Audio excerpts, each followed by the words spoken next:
Hello, everybody. Welcome into the NBA Front Office Show. We had a weekend of NBA basketball to watch. Yes, it was just preseason, but still great to have the NBA back and on the court. That was a blast. I'm Trevor Lane, joined by Keith Smith for now.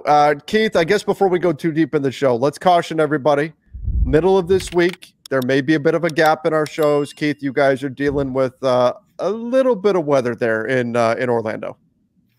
Yeah, we unfortunately here in Central Florida, we're generally, I don't want to say immune to hurricanes. We do get them, but we are far enough inland in Orlando where by the time they get to us, they're generally not a very big deal. There's even in the last one, we had a little bit of damage to a portion of our fence, but that was really it. But there is for those who don't know, there's a monster hurricane basically steaming across the Gulf with nothing in between it. It went from a tropical storm to a Category 5 hurricane, which is the strongest on the scale, in the span of a day.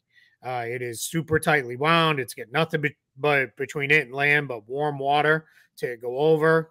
It's now moving kind of slow, which is not great. Normally you want hurricanes to move quickly because they don't grow in strength and size, but this is going to be a pretty massive hurricane. It's projected to hit Tampa, fairly straight on. So, all the best to everybody on our west coast here of Florida, about an hour or so away.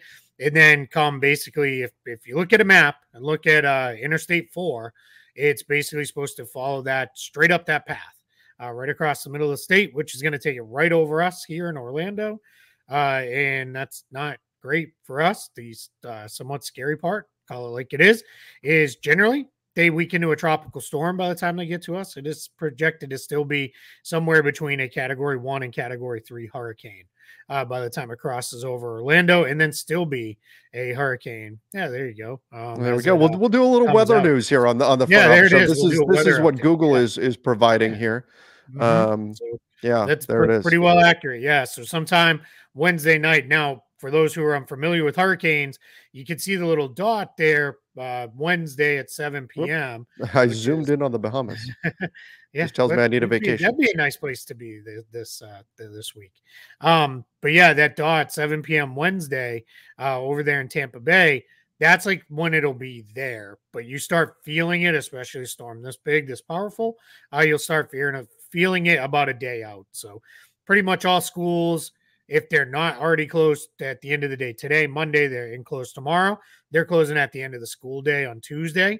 Pretty much everything's closed Wednesday, Thursday. And then we'll see Fridays we'll see if we, what it looks like when we reopen. So, yeah, a little scary there, with a bunch of stuff. So, so we'll see, where it goes. But, yeah, we're in a spot where, we're going to see, what it looks like.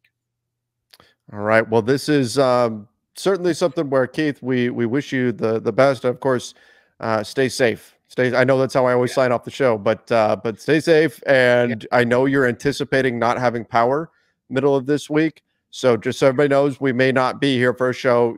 We'll see about tomorrow, Wednesday, Thursday, very much in question. And then hopefully everything is good for the end of the week. So, on that note, they did already tell us you're going to lose power. It's just a matter of when and how long.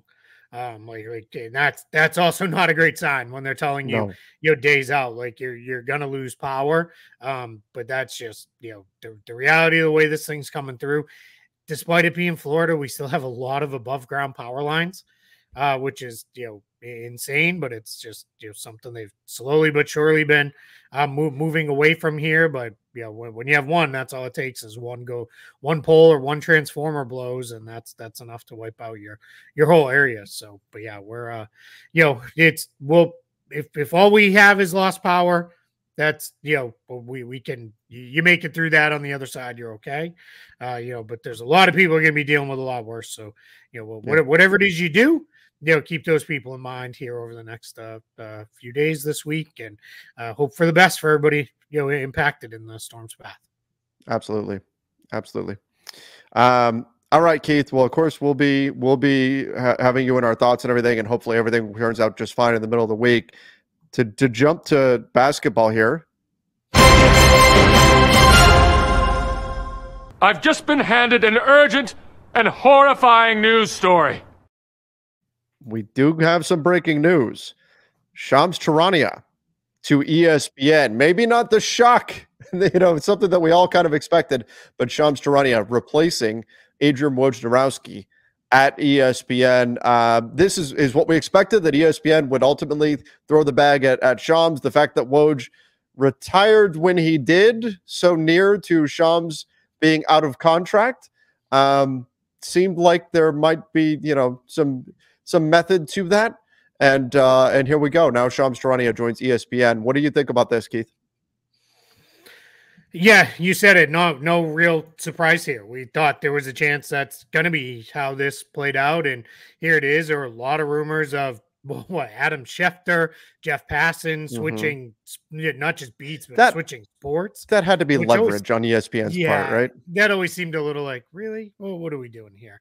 But yeah, Shams to ESPN. I assume for the way we all consume things, nothing will change, right? He's going to do exactly what he does now. He'll still tweet the vast majority of his scoops out there, and that'll be how we'll continue to receive NFL. See, now I've got NFL on the brain. NBA news. We'll continue to get it that way, and then, but I imagine just like Woj did, he'll probably appear on various television programs for ESPN's NBA coverage and the like, and that'll be where it is. So meteoric rise for Shams in a lot of ways. Still a pretty young guy. I always feel a little bit of kinship there because he started at Real GM much like I did. But we've gone on to have exactly equal careers since that point and exactly doing the same thing. So as everybody knows, I mean, I feel like I'm probably a little bit ahead because I get to hang out with you here every day. So that's exactly, better than anything he's getting to do. But yeah, I mean, shouts to him and congratulations. And, and then for us, like, no disruption in our NBA news, gathering, coverage, analysis cycle. I guess it'll probably be exactly the way it was before. Yeah, it's probably going to be, nothing's going to change, which is always interesting to me. You've got like ESPN shells out the big bucks for Shams, and he's certainly going to do stuff on TV and everything, and that's going to matter. But most of the value, I would think, from people like Shams, like Woj and everything, it comes from their Twitter account, their X account. It's following them for updates there. Now, again, he's going to do stuff on TV and everything, but I'm always curious to see how do you go about monetizing that if you're ESPN. But nonetheless, I mean, look, ESPN wants to make sure they've got the biggest newsbreaker in the game. Woj is now moved on to other things. It's definitely Shams, there's no question. And now he's with ESPN, and they got their guy. So I'm excited to see what he can bring to the table at ESPN. Yeah, absolutely. And then we continue to who emerges to kind of still be new Woj in terms of the second, right? Much like Sith, there must always be two, apparently. So we'll see. Right. But I mean, it's in other sports, and I say this fully recognizing there are other newsbreakers and people who do a great job in the NFL and in the MLB. But the two big dogs are Adam Schefter and Jeff Passan. Like, that's just, how it is. And clearly that's what ESPN wants to make sure they have, the other guy. So somebody else will emerge to be the second person there, and there's certain things I would love to see cleaned up with the news breaking game. I don't need, 400 agents tagged in every post and all the, stuff, but I get it. That's, how the game is played. And we all kind of understand, why that happens. But, and then I would like to see a little bit more, this is the transaction hound to me, a little bit more detail out there. When it is, the Lakers are trading Trevor Lane. Well, for what and to who? Like, right? So breaking news here, right? I forgot to tell you, you're covering the Clippers starting tomorrow. So good luck with that. So I knew that's the reaction I would get. You know what? If that means Ivica Zubac comes home, I will take one for the team. Oh man, look at this. I will volunteer as tribute. I will, yes. I will lay down on the wires so the other guys can crawl over me, a la Captain America. I will take one for a team, and if that means getting Ivica Zubac back home. It took me a moment, Keith, to think. I'm like, which Clippers player would I want on the Lakers? James Harden? No. Kawhi? No. It's Zoo. Ivica Zubac, come on home. if that's what it takes, I will bite the bullet. Now, you have to sign Mike Muscala first and then trade him the other way, like later on in the season when he's eligible to be moved. Didn't Muscala retire? Yeah. Oh, yeah, he did retire. But he did retire. But that's okay. That doesn't matter. Yeah. Yeah. I mean, guys can be signed in Serbia and put into trades. That's right. You know, none of this actually matters. You know, it's all a simulation anyway. So, all right. Well, there it is. So there we go. You know, a little bit of fun that we got that right here at the top of the show. Yeah. All right. Well, let's get into next up. Let's go here. The Utah Jazz. Their asking price on Walker Kessler has been revealed.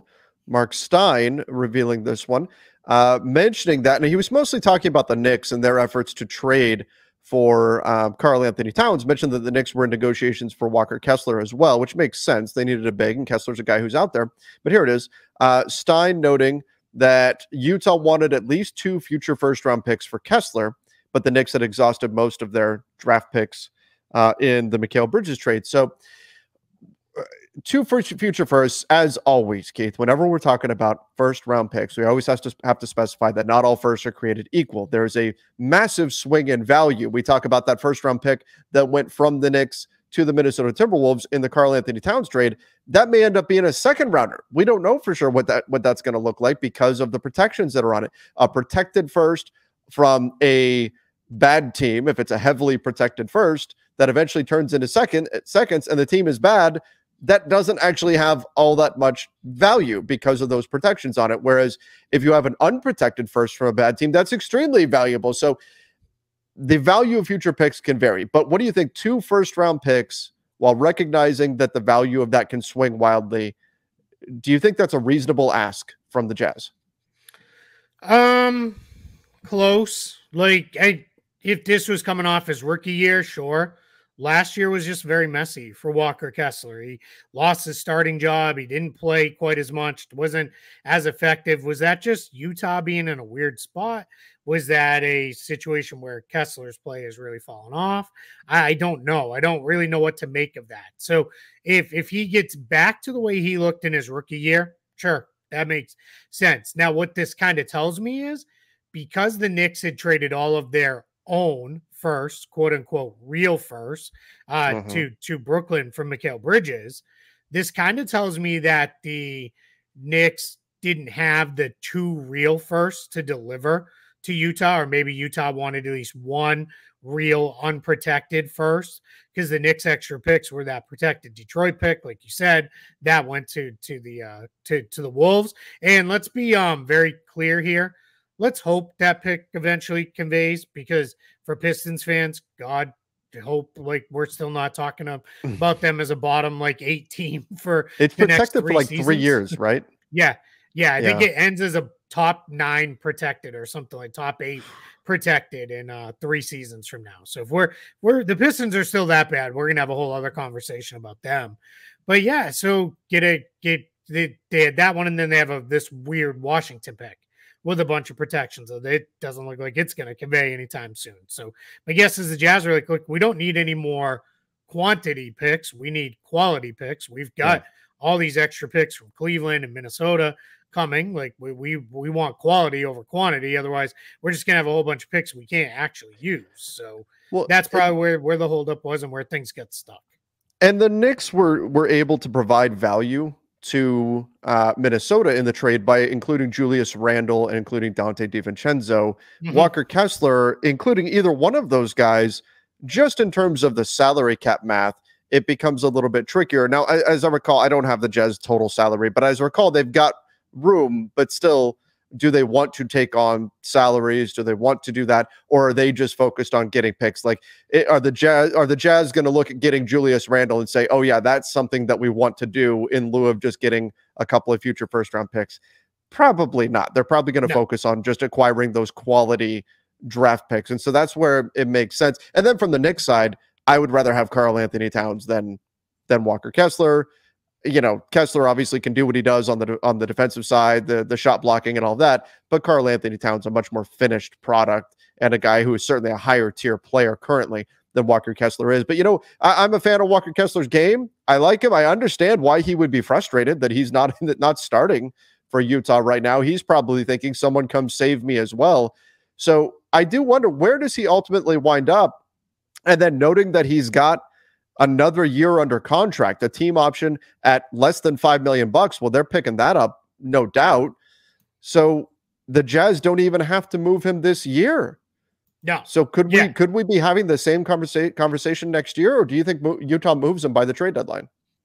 Yeah, absolutely. We could be. I mean, we're in a spot where the Jazz are just right now. It's figuring stuff out, right? We have Markkanen, and we're going to figure out who fits alongside him out of all these guys. Now, with the caveat of it was only one preseason game, Kessler did start at the 5, and Markkanen started at the 4. Mm-hmm. That seems to be maybe where Utah's going to lean. It seems like John Collins is, hey, you're on the bench because you are not part of what we're building here. Like, I think there's a very good likelihood John Collins is off this Jazz roster by the end of the season. So I think the thought process is, all right, let's go back to our guy then. We're not really trying to be very good this year, because I think what the Jazz have done is read the landscape and said, we could do the whole compete for a few months thing again and then drop out. But this year, that's going to be really hard in the West because there's like no bad teams. So let's just call it what it is right from the jump. We're going to play the kids. We'll play Markkanen. And then eventually Markkanen will have, I don't know, back spasms or, flu-like symptoms or something. And he'll miss a whole bunch of games. And then it'll be great. Now we can really play the kids. So why not play Kessler and see if you can get him back on track? And if you can, then great. Then he can be your guy, your 5 moving forward. Or he just increases his trade value for you if you want to move him down the line. So yeah, right now, $3 million, $5 million next season after this one. Like that's nothing. I mean, that's less than non-taxpayer MLE. So you could definitely move him to just about anywhere for that kind of money. So yeah, I think we're in a spot where we're going to watch Utah do what they can to get him back in there, and played pretty well in that first preseason game for what it's worth. They were playing New Zealand from the Australian League, so not even an NBA team, but hey, shout out from that one. Just I'm not going to do a ton of hey, let's break down all the preseason games. But Karim Lopez from playing from New Zealand, he's forward out of Mexico. He's about 6'8", but he's only 17, and he looked every bit the part against a bunch of NBA guys out there in that preseason game. Really held his own. He is not even draft eligible this year. He's got to wait one more year, so he's going to play, presumably stay in New Zealand as far as we know, for a couple seasons, play a couple years in the Australian League, and then he'll enter the 2026 NBA draft. But this keep just stock that name, file it away somewhere, because this kid can play. And he's still growing too, which is also always kind of a fun subplot to monitor as well. Sure. Okay. So certainly a name to keep an eye on there. And you think that Walker Kessler starting against the Breakers is a sign of things to come for Utah. So maybe that does shift things, and maybe Kessler doesn't want out so much if he does inherit the starting job this year, or is reassigned the starting job this year. So we'll see how this situation all plays out. But the Jazz were very clearly willing to move him this summer, but that asking price, 2 first-round picks, obviously not met. We'll see if anything changes between now and the trade deadline. Another player that's out there on the market right now, very clearly, very overtly available in trade, PJ Tucker, has even been sent, I don't even want to say sent home, just told to stay away by the Clippers. Well, I think it's like he was like, do I have to come in? And they're like, no, we'd actually prefer you didn't. Right. Yeah. I mean, it's been very. I gotta say, what is funny on this whole story, he did go apparently to Hawaii with them. I was wondering if he went. So it's like he did take the free. He got a free trip. Hawaii, so why not, right? So I like to imagine like they're wherever they were in Hawaii, and he's at like some resort on the beach with his feet up, enjoying a Mai Tai or two, and having a hell of a time, and saying, "All right, let me know when you're going to trade me, and I'll head off in that direction." So I was wondering if he actually went or not. They said he was there. Yeah, he was there. Okay. Yeah. So Bones Highland too, who's also like known to be someone who's on the trade market as well in LA. Okay, so Bones Highland, another guy, but PJ Tucker at $11.5 million expiring contract. He barely played for the Clippers last season.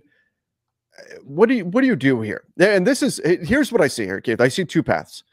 Either if you're the Clippers, you hold him all the way up until the trade deadline if need be. And then if you don't find a trade where you can use his salary, either in a 1-for-1 or as part of a bigger package deal, and I think there will be value in expiring contracts this year, either you find a trade for him or you wait till after the trade deadline and then you buy him out. That's one path, and I think maybe the most likely one. But there's the other piece to this where you've been trying to trade him for a while. If you're the Clippers, do you just say, you know what? Let's buy some karma. Let's buy some goodwill among NBA players, and let's do right by a veteran. Let's buy him out now so that he doesn't have to just sit at home until February and he can go join another team, because we're not going to use him. And we don't think there's a team that's really that where this is going to be a trade chip for us. We've been trying, and that just hasn't emerged. Do you think there's any likelihood of them doing that, or do you think it's more the former? You just hold him, and then see if an $11.5 million expiring contract gets you something or becomes a movable piece at the deadline? Yeah, I think this is cold-blooded front office side of me. You just hang on to them and just tell them, stay home. You're still getting paid. We're going to see right up until the trade deadline if we can put that $11.5 million into a deal. Because let's just say him and Norman Powell, you throw them in the deal, that's $30 million in matching salary. And they don't have all of the same issues as some of the other teams do, because let me make sure before I say this definitively, they're under the first apron by $4.8 million. So they're in a good place to be able to add salaries together and figure it out. So like if they could go get a $30 million player, and they're like, I think we're expecting the Clippers to be down in the play-in tournament range, right? Like that's going to be where they're fighting more so than the home court advantage line this year. So if they're down there battling for a playoff spot or the 6th seed in the assured playoff spot, I'd like to have that $11.5 million in tradable salary. And we know they're not afraid of taking on money. They basically got out of their situation because Paul George left. And then they were like, all right, let's use the rest of this to really kind of not shed salary, but let's just clean the books up a little bit. Let's, try to get ourselves out of some of this mess we've been in for the last few years where we're second apron level team now and all this. They reset. So yeah, I think where I hesitate on that is maybe they'd rather have the roster spot now and be able to keep a guy like Kai Jones if they feel strongly about him, who's in camp on an Exhibit 10 deal. If they're like, we'd really like to keep him around versus just having to waive him or go the G League route or anything like that with him, then maybe you see him, you see them do a buyout with Tucker now, let him move on. But I'm sure they'll do everything they can to try to trade him at this number before the season tips off. But I don't know. I don't know anybody who's going to be jumping at that right now. You may get that later in the year when it's, all right, we went off this big contract and we're going to take him back as an expiring deal and whatever else salary we get and kind of go from there. We'll see. All right. So we'll see ultimately where this goes, but this could wind up being a trade chip for the Clippers at some point. I agree with you. I think ultimately it may be a little bit cold-blooded, like you said, but I mean, it's not like he's not getting paid. So PJ Tucker, hang out, have a good time, and then we'll give you a call in February when we can find it. We find a move for you. Maybe it'll come before then. We'll see. Keith, I don't know if you can see my ghost light in the background is once again doing its Halloween thing. I can see it. Yeah, I love it. And it's rotating. I think I'm just going to leave it. I'm just going to leave it and just let it rotate through all the different colors there. Speaking of Halloween, I should have mentioned this off the jump. Again, if we hit 35,000 subscribers, which we are on our way there right now, if we hit that by Halloween, Keith and I will dress up for our Halloween episode. So if you want to see us in some goofy Halloween costumes, make sure you hit that subscribe button, subscribe to the channel over on YouTube. We hit 35,000, then we will go ahead and do that, and we'll wear some Halloween costumes. We'll come up with something that'll be worthwhile. Yeah, it'll probably make us look stupid, but that's the goal. So who are the 500 heroes who are going to help everybody out by making us look silly in Halloween costumes? Just, Yeah, you know, we're at we want to. We want to. So just, you know, we just need a few more people to step up and hit that subscribe button.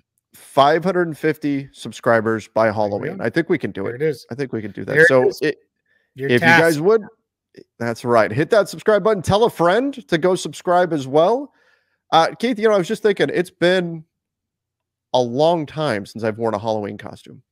Yeah, me too. Yeah. Like it's been a while. It's been a while since I've worn. So that'll be fun. There was an episode of this show. This is going back to the beginning of you and I doing this together on a regular basis, where to pay off a bet when the Lakers beat the Celtics, I did wear a purple Dracula cape on one of the shows. I wore a yellow t-shirt and a purple Dracula cape because it's the only yellow and purple stuff I owned. Plus, I think I wore an Orlando City soccer hat that day. But I did wear that. But that's as close as we've come. A full costume. No, it's a full costume we haven't done. I mean, I guess I wore a NBA New Year costume when we did our first free agency show, and I had on 2 aprons and a hard cap. But that's right. That was a little different. We'll come up with something though. We'll come up. Yeah. We'll come up with something. We'll come up with something fun. All right. Let's get into some things that are not fun. Injury time. Malcolm Brogden, shooting hand injury because of course. Keith, what's the update here on the timeline for Malcolm Brogden? We don't know yet. Brian Keefe, the Wizards head coach, before their preseason opener said Malcolm Brogden injured his shooting hand in practice the other day, wasn't going to play. I think was trying to head off like, why is Malcolm Brogden in uniform? What's going on? But was very upfront and said he's got an injured shooting hand and he's going to miss some time. But they were waiting to get the results of imaging done before we knew. Malcolm Brogden has just been, injuries left and right. The only semi-recent healthy year he's had was with the Celtics 2 seasons ago when he won the 6th Man of the Year award. And then he didn't finish that season healthy. He was hurt in the playoffs. And a big part of why they lost ultimately in the Eastern Conference Finals was Malcolm Brogden couldn't give them good minutes. So we're, it's a little bit of a bummer too, because he just recently talked about how much it meant to him being back home. I think he even called it. I don't know if it's truly where he grew up, but I know it's college in Virginia, but like in the area there in the DC area, and how much that meant to him and how much he always wanted to play for the Wizards at some point. And I think, no, it's not like going to make the difference. They're going to stink anyway. Sure. But Malcolm Brogden could help the Wizards just be more organized, get their young players in the right places, all that sort of stuff. And now that's going a little bit out the window here to start the season. Speaking of another guy, and I don't actually have a lower third for him here, which I should have, but Robert Williams. Oh, wait, there it is. Sorry. Oh, I added it in. Yeah. You added it in there. I missed it. Robert Williams, the other piece the Celtics traded away in the Drew Holiday deal. Rob Williams dealing with a hamstring injury. Hamstrings are not good. We've already talked about too many hamstring injuries so far this offseason. Oh, we got a couple more coming too. Yeah, not good. Not good. So Rob Williams, I mean, this is the big knock on him. I think the Blazers would probably ideally want to move on from him, especially now that they've drafted Donovan Clingan, but they're not going to be able to trade him if he can't get on the floor. He already spent most of last season injured. If he can't get onto the floor, his trade value is nothing. So they need him out there, and we'll see how long it takes to recover from this hamstring injury now. I mean, Keith, I'm thinking this is going to spook teams, right? This is, and maybe for, the haunting season here, that's the correct term, spook teams. But Rob Williams, I think he needs to be helped. Like, he needs to be a go opening night into January, I think, for teams to have traded. It's going to take a while for teams to become okay with Robert Williams and believing that he will actually be on the court. Yeah, I agree. I think the other challenge too is this is another leg injury for Rob Williams. If this was something like Rob Williams, sore shoulder, which we're going to get into one of those in a second here for his teammate, you might be a little like, okay, it's another injury, but at least it's not lower body, right? It's something different. This is another leg injury for him, and that's concerning. Where we're kind of like, man, like just this guy just can't get through this stuff. And you got to wonder, is this like, was this because of ramping up to get ready for the season? Did that cause it? Where is this kind of going with Rob? But yeah, I mean, super talented guy, could help a whole bunch of teams. I got to wonder where would the Knicks have been in on him if the price was right. But yeah, it's just a tough spot to be in. And I think you're also spot on too when you said now teams are going to have to see him, right? They're going to have to see him back. If there's any silver lining, it opens up the path to playing time for Donovan Clingan right out of the gate. Now you can pretty much split the minutes at the 5 between him and DeAndre Ayton and just go and let them, play 24 minutes apiece ish in that range and just be moving on and in the new direction with that. Portland Trailblazers teammate Shaden Sharp has a labrum tear and is going to miss 4 to 6 weeks. This is now 3 seasons in a row for Shaden Sharp where he's had an injury that's cost him a chunk of the season. So 4 to 6 weeks too, and that's, let's give our standard caution, 4 to 6 weeks before he'll be reevaluated. That doesn't mean 4 to 6 weeks to return. So that's probably, my guess is going to be closer to 6 to 8 weeks before we actually see him play. We're talking December. Mm-hmm. Yeah, that's exactly it. Yeah, that's exactly where he's going to go. We're talking sometime probably early December before we see Shaden Sharp on the court. That's a month and a half missed of action and just not great, right? And I put this on Twitter, and I said this about the Trailblazers last year. Mm-hmm. Having a bad season is one thing. Like that happens. Sometimes you're bad by design, which Portland to some extent is.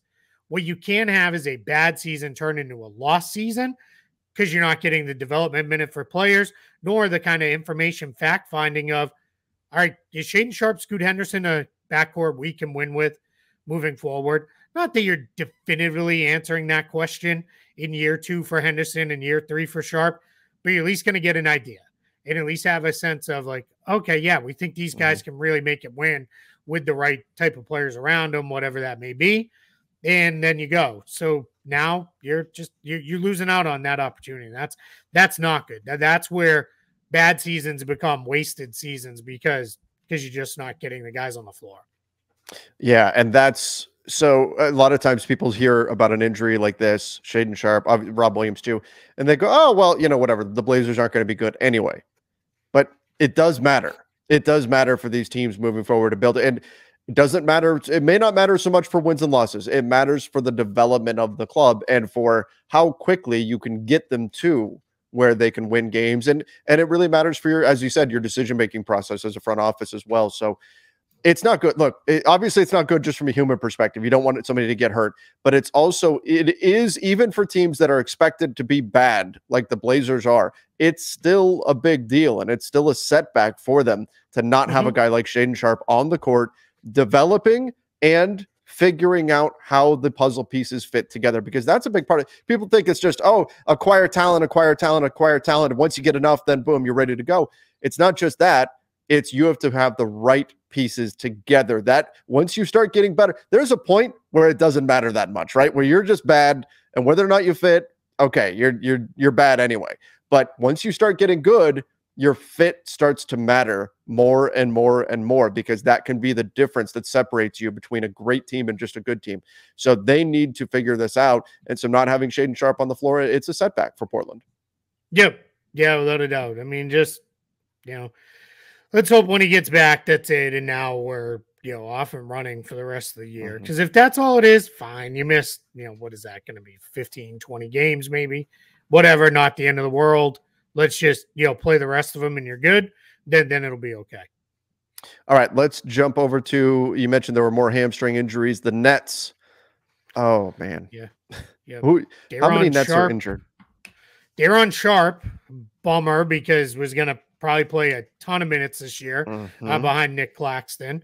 6 weeks for him. So that tells us that's the severe one, right? That's the grade 2, 3. 2 level, or 3, of hamstring injury. And again, 6 weeks till he's reevaluated. So could be more like 8 before he returns. And the obligatory hamstring injuries are tricky, and who knows Mm-hmm. how he'll come through that.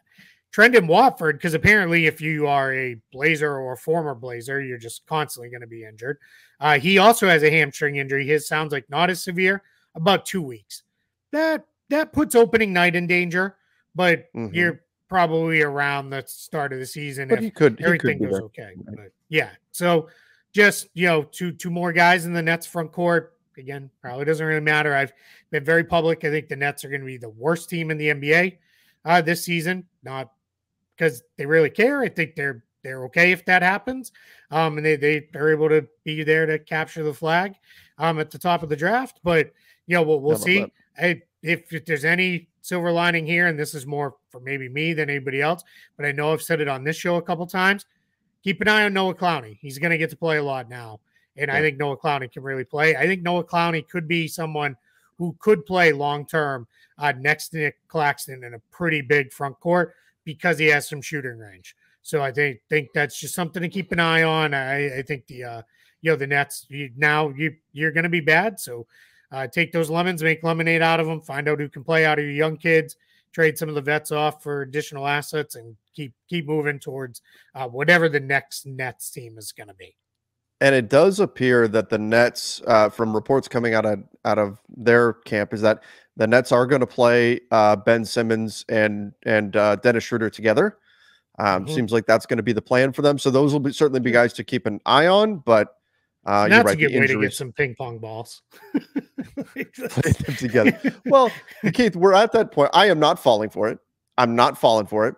But we're starting to hear again. Ben Simmons looks great. Oh yeah, all this stuff is happening all over again. I hope this is it, but like it's kind of now or never for him. And this is another topic that we can get into on another day. But I'm gonna keep an eye on the Nets. I'm curious to see what this all looks like. It's gonna be a disaster, but I'm curious to see what it looks like with Ben Simmons, and does he if he does finally regain form, then maybe we have a more interesting trade deadline because sure. If he turns back into, if he's 80% of the defender that he used to be, teams will be knocking on that door.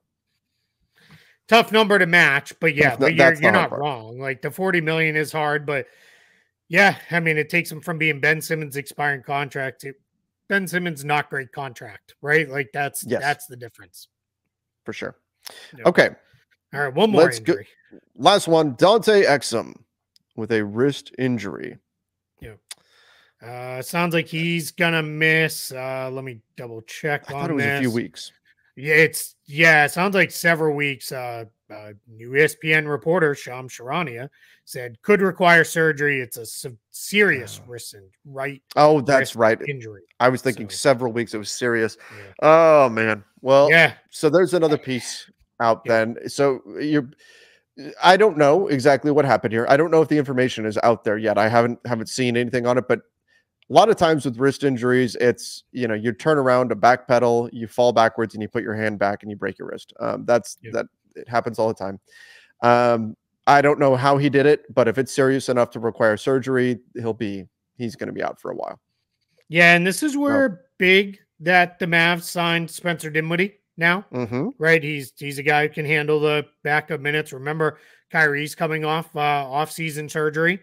Supposedly looks pretty good and is okay, but Luke is dealing with a calf thing that nobody's saying is serious, but Exum was going to be part of the rotation. So now Spencer Dinwiddie, Jaden Hardy, Quentin Grimes, who came over in the Tim Hardaway Jr. salary dump as part of the clearing space for Klay Thompson deal. So now those guys all get increased opportunities to play with Exum out of the picture. And this sucks because Exum had made that really great comeback to the NBA. Really shot it well last year. That was like the thing. Like that's where it's like, okay, there's something real here. This is not just, I know about that. I know that. All right, had the Dante Exum game against my Lakers. I gotta cleanse the palate here with two things because this is a lot of we started off with not great stuff with the hurricane coming our way, a bunch of injury updates. None of this is fun. So let's end with two fun things. I didn't even tell you about them. So are you okay for me to hit you with them? Oh yeah. Let's do it. Let's go. Some unscheduled nonsense. Let's do it. Not so much nonsense. It's basketball too. So don't everybody turn off and walk away and be like, they're done talking basketball. It's just two things that made me super happy watching when they happened. and you saw both of them because I know you watched the Lakers Suns game. Oh, My I know guy, one of them. Oso Ighodaro. I was gonna I love him. say I love him so much. I beat the drum so you hard did. for this guy to be a first round pick. He is good. I know you don't watch a ton of college basketball, but I know you watch. He's good, right? Like, Oh what a yeah, no, fun he was player. good. Yeah, he was so good. There's a tweet on my timeline. It's some of his best highlights where he caught a couple lobs, but watch the passing feel for this He was guy. moving the ball. Yep. Yeah, he's a legit like 6'10", 6'11" center and can really pass the ball. And these weren't just simple dribble handoffs. He had a backdoor pass that got a player a layup. He had a rifle off a fake DHO to the corner that got another player a layup. Just really good stuff out of him. So super excited for him. He was one of my guys that I wrote about on the Basketball Bulletin going into the draft process. 5 assists last night. Yeah, 5 assists. I think he had like 12, 14 points, something like that. I know he did some scoring as well and looked pretty good. My other thing, preseason only, but it was so cool to see LeBron and Bronny together on the court. Like, I don't know anybody who can't like that. Especially if you're a parent. Exactly, man. It was so neat. It was so cool to see LeBron's reaction after, like, his tweet about, like, I can't, or whatever, did that really happen or whatever it was. And then I'm saying, like, he was up pressuring the ball. So I walked up there because my guy was inbounding and I was standing next to him, and it really hit me like how cool this is. And it just made me more excited when it happens, quote unquote, for real, right? On opening night or whenever in the first portion of the season, because I think they've been fairly clear that's going to happen relatively quickly. It was just such a cool moment. I was like, I don't know. I was watching. I was just like, man, like it really is kind of like, holy crap. Like he's playing with his kid. Like, and this is not LeBron hung around to play with his kid because LeBron is like, all right, he's kind of done, but we'll give him one more year so he can play with his kid. Like, he's still one of the best players in the league and played with his kid. I just thought the moment was super cool. So wanted to end with 2 fun things, from that game last night. And, there it is. And we'll end on a positive, uplifting note after a bit of a bummer of a show. Yeah, let's do that. I like it, Keith. Well, hopefully we have a show tomorrow. Fingers crossed. And then we'll see where things... We should be good tomorrow. Okay, so we'll have a show tomorrow, and then we'll see where things go from there. Again, we're all going to be keeping an eye on this storm and hoping this hurricane, and hoping that it weakens a bit. Let's downgrade this thing, and then hopefully everything eases up. Because of course we don't want to see, especially, I mean, just coming off of a hurricane too. This is crazy. Yeah, that's one of the issues. Is like, people are like, oh, maybe people can evacuate and get out of there and get north of the storm. And it's like, north of the storm's still dealing with all the fallout from Helene. It's just a mess, but it is what it is. And we'll do the best we can. This is part of what we do here, right? I always say every part of the country has something, right, that you deal with. This is ours. And we're, hopefully everybody's taking it serious and prepared as best you can be. And we'll see where it goes from there. All right. Well, everybody, thank you again. Make sure you do hit that subscribe button. Till next time. See ya and stay safe.